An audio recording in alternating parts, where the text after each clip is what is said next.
Vous êtes souveraine, vous êtes souveraine, vous êtes souveraine, femme qui côtoyait la haine. Bonjour à toutes et à tous. À vrai dire, j'ai longuement hésité avant d'accepter la proposition de Solène. Et jusqu'à hier soir, je n'avais pas encore écrit ce texte que je vais vous lire. Et voilà, avec celui-ci, j'ai pour ambition de réhabiliter la colère. Et pour m'accompagner, je vais m'appuyer sur les écrits d'autres auteurs. Donc il n'y a pas de résistance joyeuse. Rarement de résistance sans violence. La violence n'est pas un choix. Elle s'impose à vous. Cette violence, la mère des violences, c'est celle que je nomme la colère. Oui, je suis en colère. Ne me demandez pas de rester calme. Cette injonction ne fait que la nourrir.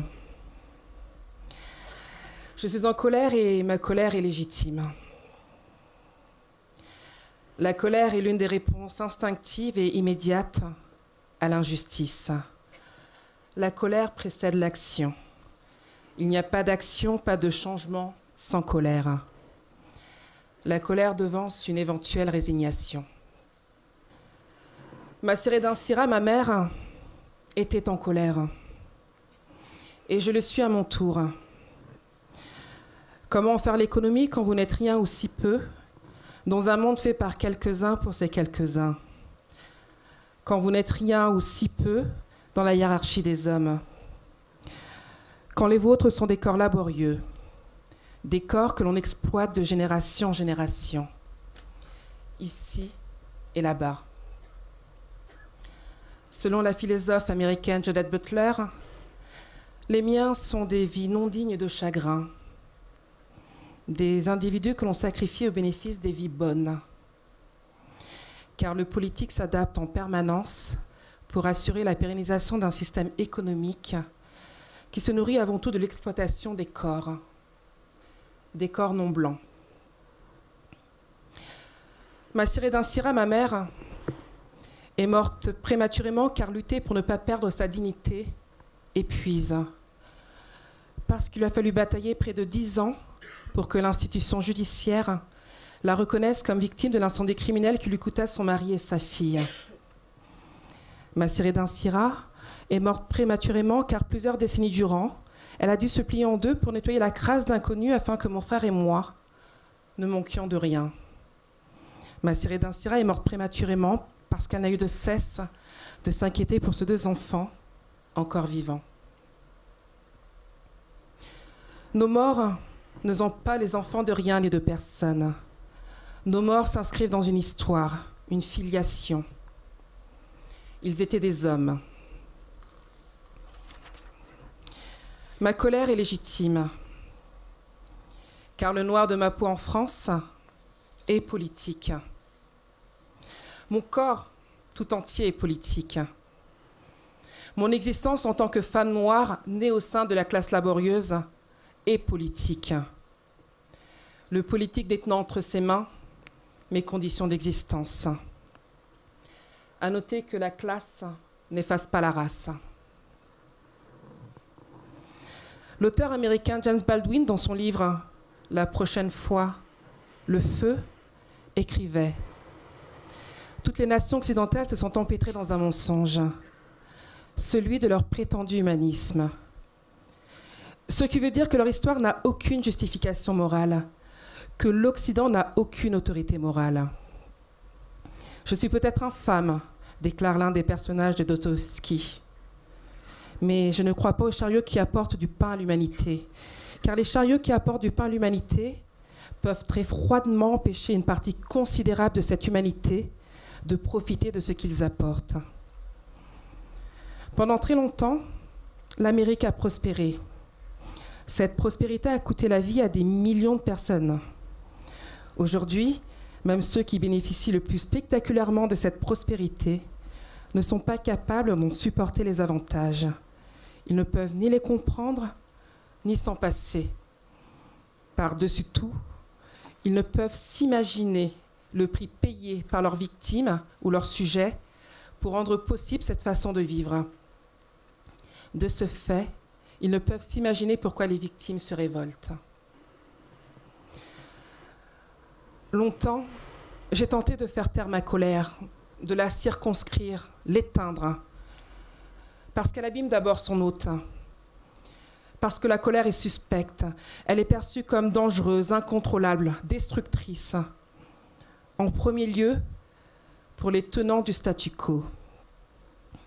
Car la colère a incontestablement une puissance révolutionnaire. La colère est une pulsion de vie. Elle est la compagne de celle ou celui qui résiste, qui lutte pour une cause qui lui semble juste.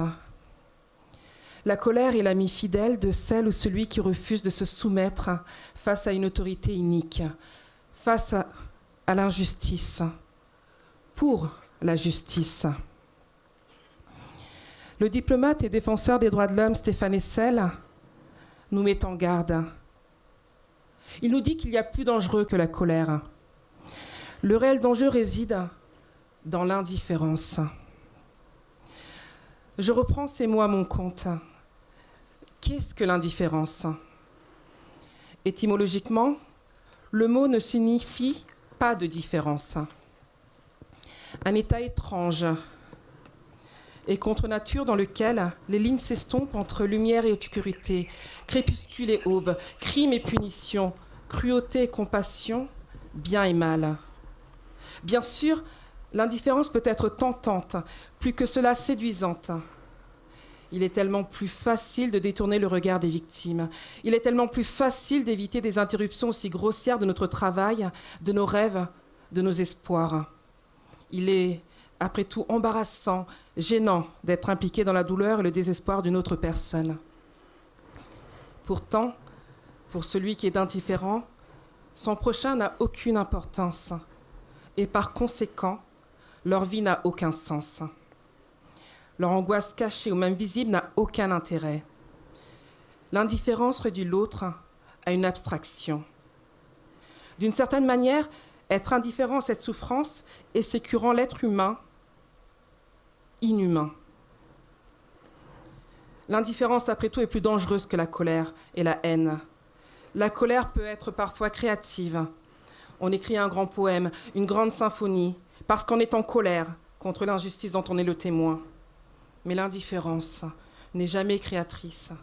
Même la haine peut parfois provoquer une réaction. Vous la combattez, vous la dénoncez, vous la désarmez. L'indifférence ne suscite aucune réponse. L'indifférence n'est pas une réponse. L'indifférence n'est même pas un commencement. C'est une fin. Et par conséquent, l'indifférence est toujours l'amie de l'ennemi, car elle profite à l'agresseur, jamais à sa victime, dont la douleur est amplifiée lorsqu'elle se sent oubliée. Ma colère est légitime, car, comme disait ma mère, il suffit d'avoir des yeux pour voir, des oreilles pour entendre, et surtout, se taire pour écouter ce que d'autres ont à nous dire. Ma colère est légitime, et mon ressentiment aussi. Mais il ne peut y avoir de vengeance. Personne ne sortirait indemne d'une confrontation, tant les bourreaux que leurs victimes. Vainqueurs et vaincus seraient des faits. Mais les victimes ne seraient restées indéfiniment des victimes. Il n'est question depuis le début de ma prise de parole que d'égalité et de justice sociale, de fraternité, d'humanité. Parce qu'il n'y a pas de justice sans vérité et pas de paix sans justice. Dans cette quête de vérité et de justice, notre passé est un formidable allié. Le monde est vieux, mais l'avenir sort du passé, nous dit un proverbe mondingue. Certes, le passé ne nous appartient plus. Il est impossible de revenir dessus ou de corriger ce qui a été fait.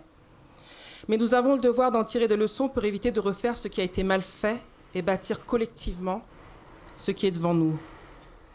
L'héritage des morts et les voix des survivants doivent être entendus pour réparer les vivants et envisager, construire demain. Parce que la connaissance de l'histoire permet aux hommes d'épuiser les ressources indispensables pour que tous les hommes restent des hommes. Dès lors, ne me demandez pas d'expliquer le pourquoi de ma colère. Inquiétez-vous de ne pas l'être. Je conclurai par ces mots de Yacouba Sawodogo, paysan du Burkina Faso, mort la semaine dernière. Il était connu de son vivant comme étant l'homme qui arrêta le désert. La seule manière d'apaiser la colère des humains, c'est de continuer à faire ce qui semble juste. Une fois de plus, je le répète, il n'est question depuis le début que d'égalité, de justice sociale, de fraternité, pour que tous les hommes, tous, sans exception, restent des hommes.